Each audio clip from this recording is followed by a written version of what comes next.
Hello everyone, this video covers sections 2.4 and 2.5 from the book. We're going to start with section 2.4. We're going to talk about convergence, which we did before in section 1.3, I believe. So let's start with this definition. Suppose that Pn is a sequence that converges for P for all n. So before we go any further, remember what convergence means. Convergence means that the limit as n goes to infinity of the absolute value of Pn minus P is equals to 0. That's what we mean by convergence. If positive constants lambda and alpha exist, where this limit exists, then we say that Pn converges to P or order alpha with asymptotic error constant lambda. Or sometimes people just say Pn converges to P with order alpha. Now, if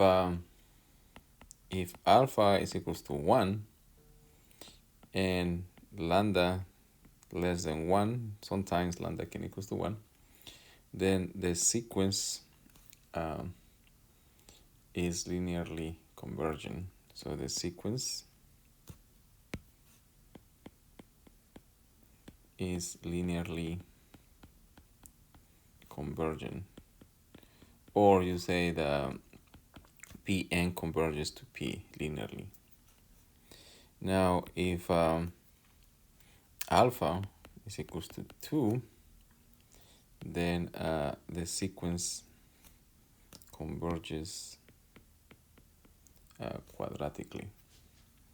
Or you can say the sequence is quadratically convergent. Okay. Now, most of the methods we use, they are linear, and you will learn in this section and in other chapters how to increase the rate of convergence. And like you will see in a little bit, quadratic convergence is way faster than linear convergence. And when we say here convergence, it means that if the algorithm is linear, it could take 20 iterations to get to the solution. Well, if it is quadratic, it could take like 2 or 3 only. So let's do a couple of examples or illustrations. So EX is an example, that's the lazy way to write example. So let's say that Pn is equals to 1 over n. Clearly, this converges to 0 as n goes to infinity. Okay? This is one of the limits you've been doing since calculus 1. But what is the order of convergence here? So therefore, if we apply the formula, so we need to find the limit as n goes to infinity of the absolute value of Pn plus 1 minus P divided by Pn minus P, where clearly in our case here P is equals to 0. Okay? So therefore this will be the limit as n goes to infinity of 1 over n plus 1 divided by 1 over n. So if Pn is equals to 1 over n, then P plus 1 will be 1 over n plus 1. And this is one of the limits that you did in calculus 1 more than once. So this is the same thing as the limit as n goes to infinity of n over n plus 1, which is equals to 1. So therefore, at the very least, this is linear. So here notice that there is no value here. So that means that alpha is equals to 1. So this is linear convergence or linearly convergent.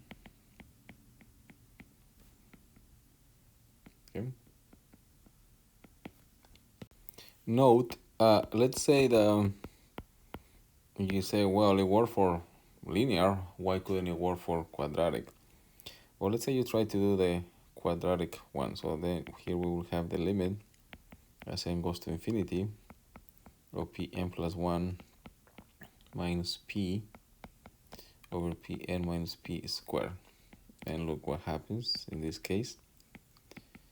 This part is the same, but now you're going to have 1 over n plus 1 on the top. But at the bottom, this will be 1 over n squared. And now this will be the limit. So n goes to infinity of n squared over n plus 1, which the limit is infinity. So this doesn't converge. So therefore, clearly, it cannot be quadratic. So not quadratic, but it is linear. All right, now let's do an example of a quadratic convergence. Here, let's say that Pn is equals to 1 over 10 to the 2 to the n. So you just have to watch out for the exponents. So therefore, this implies that Pn plus 1 should be 1 over 10 to the 2 to the n plus 1, which if you simplify, this is 1 over 10 to the 2n times 2. Here, clearly P is equals to 0. We still need also Pn square. And if we square this will be 1 over 10 to the 2 to the n. If you square the whole thing, this will be 1 over 10 to the 2n times 2. That's just properties of exponents. So therefore, the limit as n goes to infinity of Pn plus 1 minus P over Pn minus P squared, which is what will give us the quadratic part, is the same thing as the limit as n goes to infinity of 1 over 10 to the 2n times 2. And in the bottom, we have exactly the same thing, 10 to the 2n times 2. And this is the same thing as the limit as n goes to infinity of 1, which is equals to 1. So therefore, this implies a quadratic convergence. Okay. Now, like I said a few minutes ago, notice that both sequences, this one, and this one, both of them converge to 0. This one converges linearly, and this one quadratically. So quadratically means that this will go to 0 way faster than this one. That's the difference. Which means you have to do less iterations. For example, if we have if n is equals to 1 in here, you will get P1 will be 1. If you have n equals to 2, then P2 will be 1/2. So you can see it's getting to 0. And if you have n, let's say 100, then P100 will be 1 over 100, which will be 0.01. But look at the quadratic version. For the quadratic version, if we have P of 1, it will be 1 over 10 times 2 to the first power. So this will be 1 over 100. This is 0.01.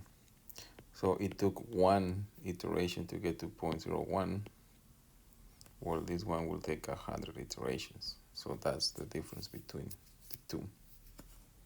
Now this is kind of an extreme case, but you can see the difference right away. This one will take a lot longer to get to this value.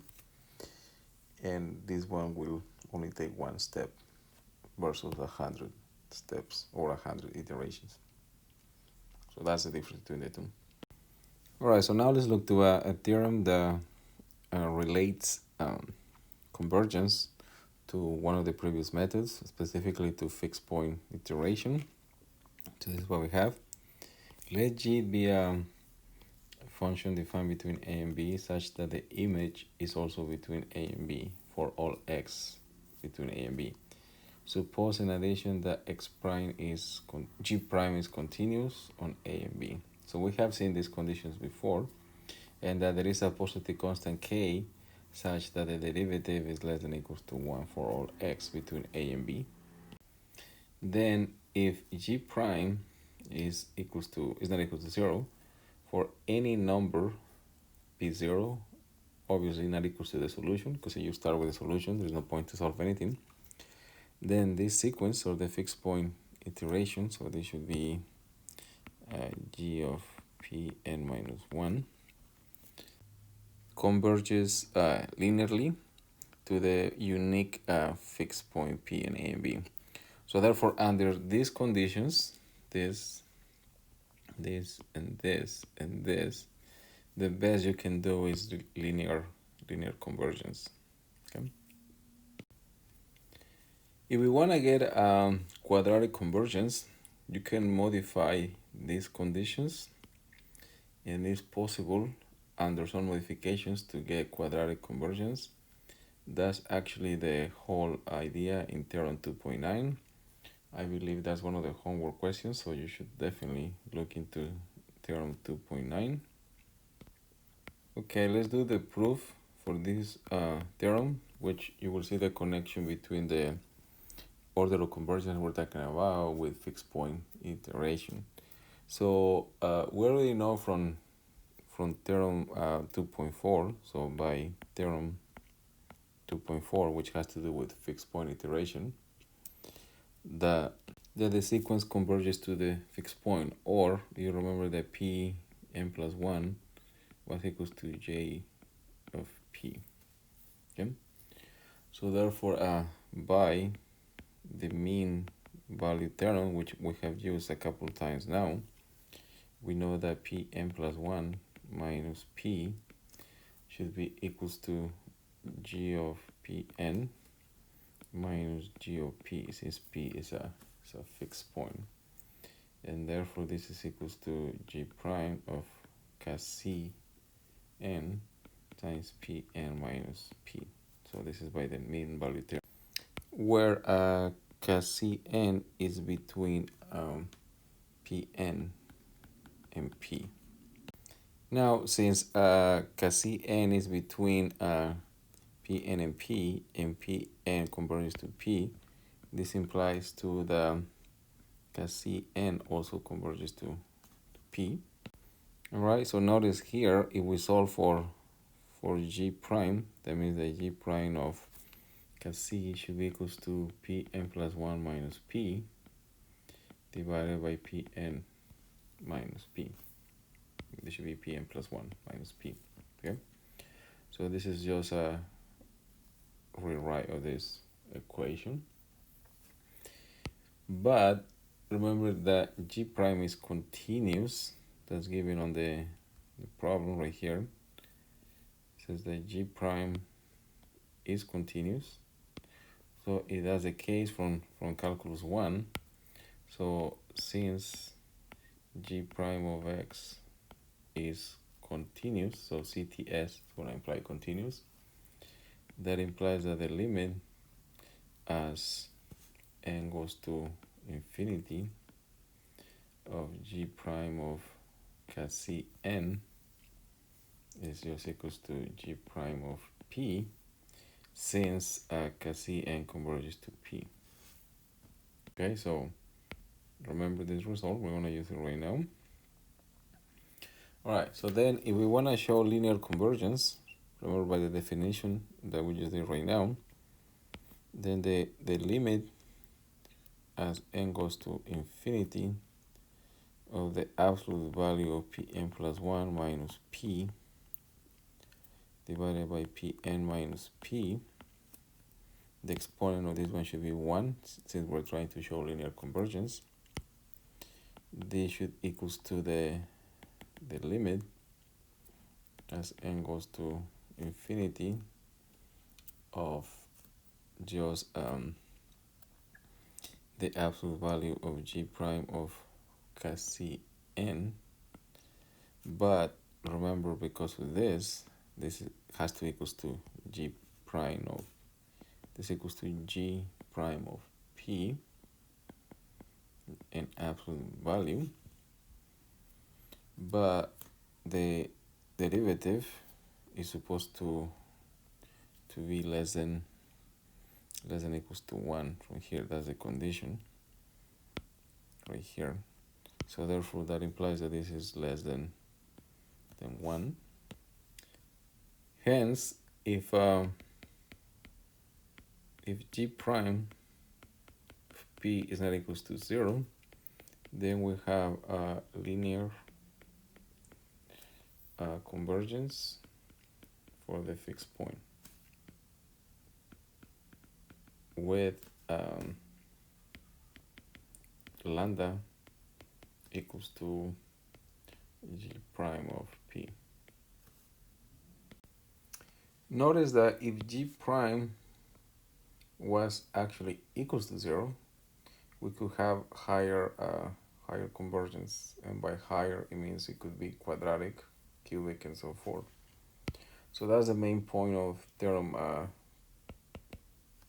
2.9.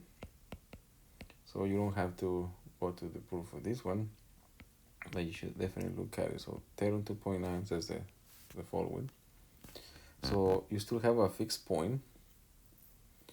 So let P be a fixed point for x equals to g of x, and then this is the condition that you need to add. So suppose the g prime of p is equals to 0, and g double prime is now continuous. So this one requires you have a extra derivative that is continuous, and also that the derivative is bounded, okay, in some open interval, which we're going to call I, containing the fixed point. Okay. So now, if this is the case, okay, then it can be shown that the convergence is at least quadratic, which means this should be less than m over 2, and it will be pm minus p squared. So this implies at least quadratic convergence, which means it could be higher than quadratic for the fixed point iteration. Okay. However, for this to be the case, you need to add these extra conditions. G of p, the derivative has to be 0 at that point, and the second derivative has to exist and has to be bounded. So if this is the case, then you can have quadratic convergence. Again, you don't have to, you're not required to know how to do the proof, but it will not hurt you to look at it. It is related to Taylor series. I told you that Taylor series will be used a lot, so you have some time, just take a look at it. From this, what you need to just remember that if you modify the conditions, you can go to quadratic convergence instead of linear.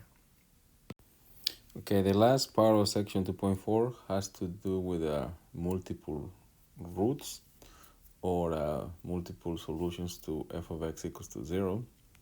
So we have this definition. So a solution p of f of x equals to 0 is 0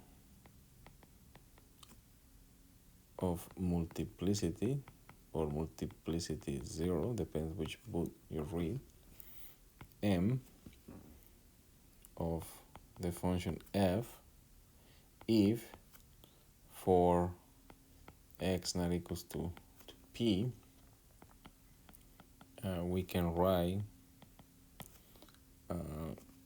f of x is equals to x minus p to the m power times q of x, and the limit as x goes to p of q of x is not equals to 0.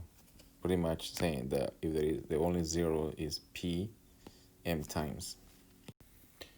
So for example, and you saw this in pre-calculus actually, this multiplicity stuff.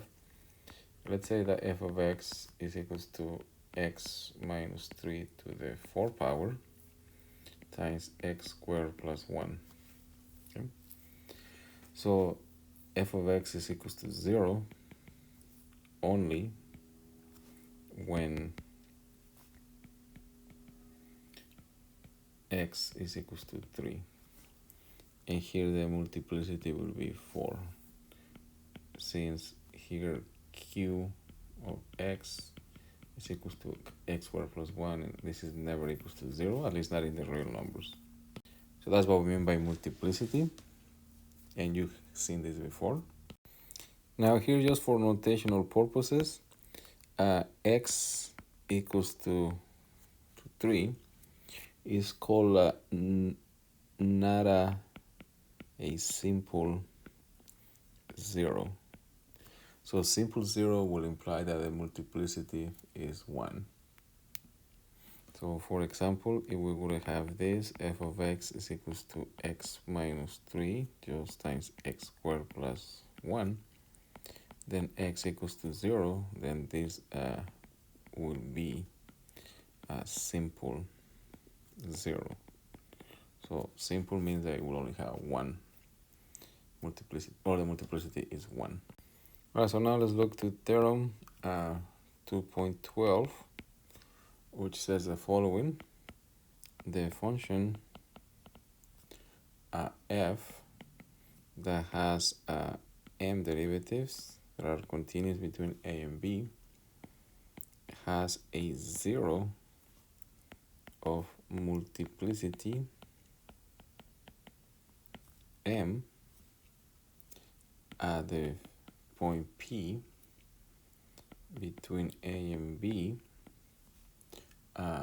if and only if, okay, 0 is equals to f of P, so that will make it a 0, and this is equals to f prime of P equals to f double prime of P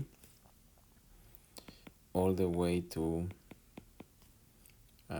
f of n minus 1 of P. So the n minus 1 derivatives at P has to give you 0, but f of m of P is not equals to 0. So for example, and to make our life easier, let's say we have a new function. Let's call it f of x equals to x minus 1 squared times x squared. So clearly here, x equals to 1 has multiplicity of 2, and therefore is not a simple 0. Okay? And the derivative of this, it will be 2 x minus 1 times x squared plus 2x times x minus 1 squared. And notice the, well, from here clearly f of 1 is equals to 0, and f prime of 1 is also equals to 0. But if we take the second derivative, so that will give you 2 times 1 times x squared plus x squared times x minus 1, and then plus 2 times 1 times x minus 1 squared plus x times x minus 1. And I know this is pretty messy, but you should check that f of 1 is not equals to 0. So therefore, by this theorem, you can say that the x equals to 1 has multiplicity of 2. Now, why is this important, this multiplicity stuff? Well, what theorem 2.12 says is the following. Note this, okay? So Newton's method will converge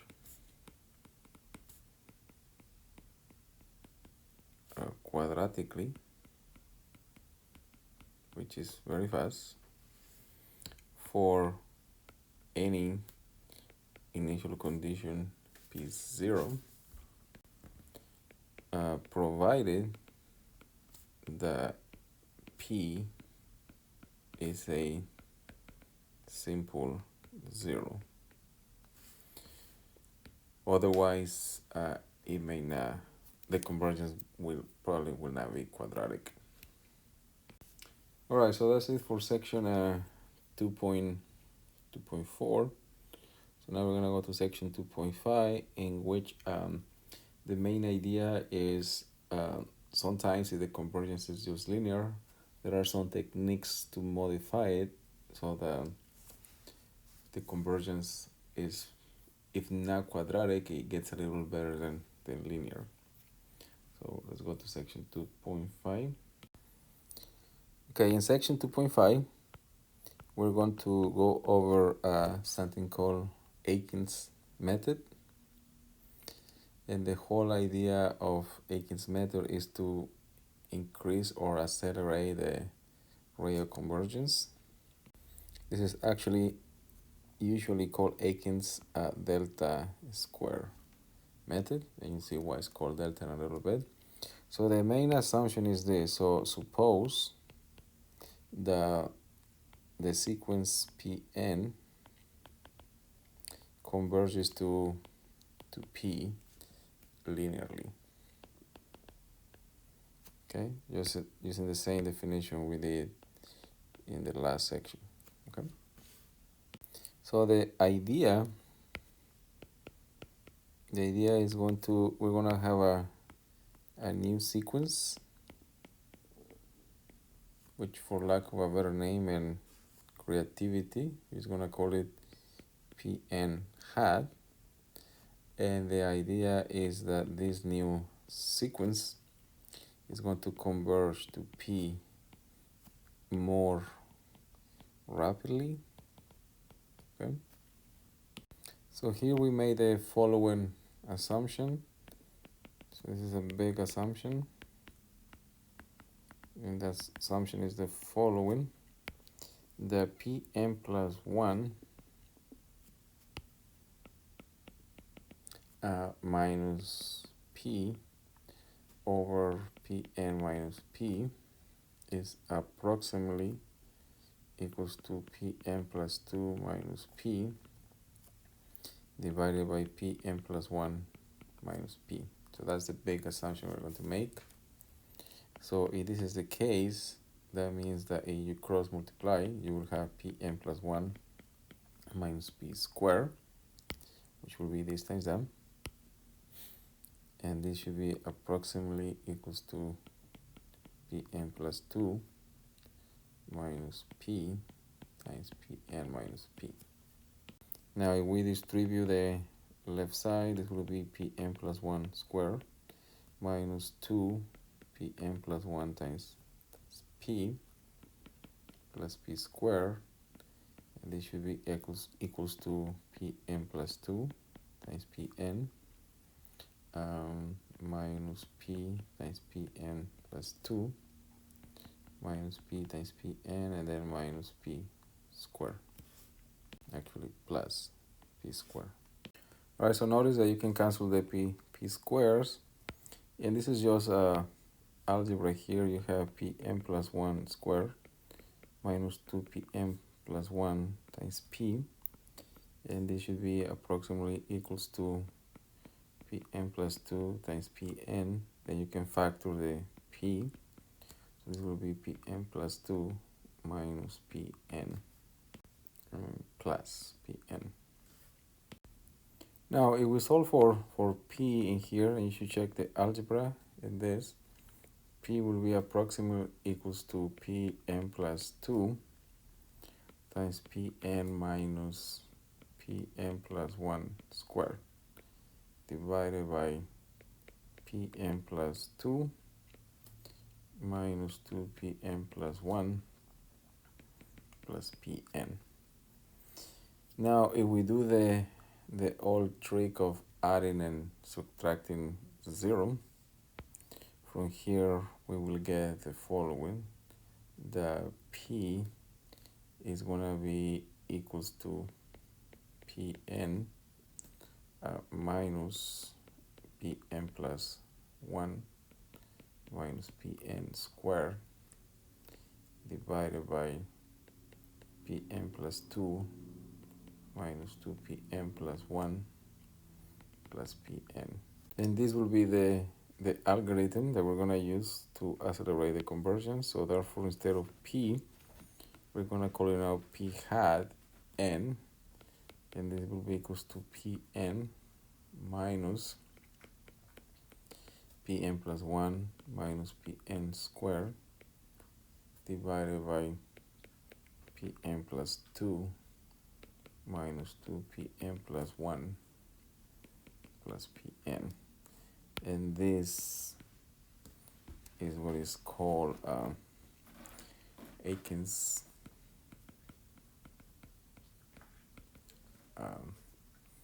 delta square method.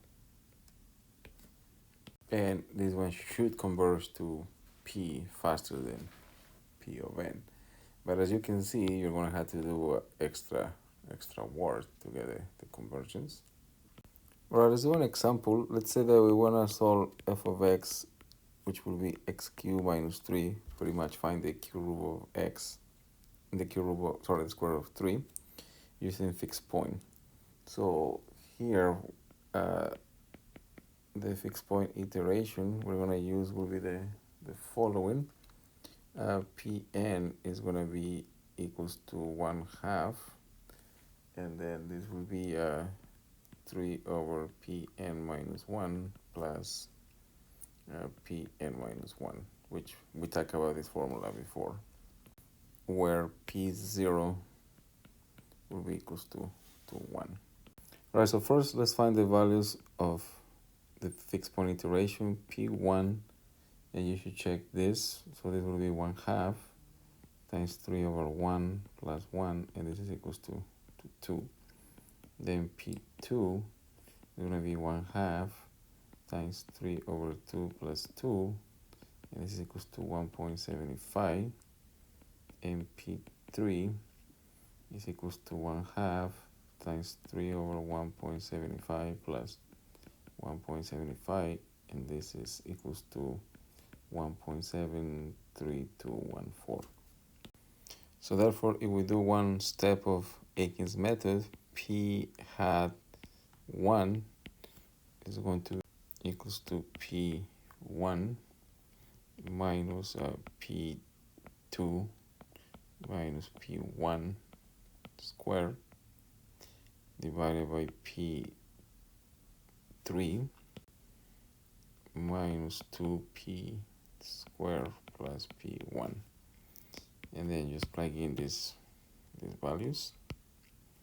So in this case, it will be 2 minus 1.75 minus 2 squared divided by 1.7321 minus 2 times 1.75 plus 2, and all of this is equals to 1.73066.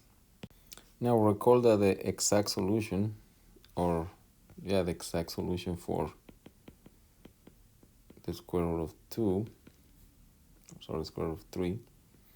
is equals to 1.73205, and then 0.8. So notice that this one is clearly closer to this one than this, but this one was 3 iterations. This is only one. So technically, this is convergent converging faster, you compare P1 hat to P1.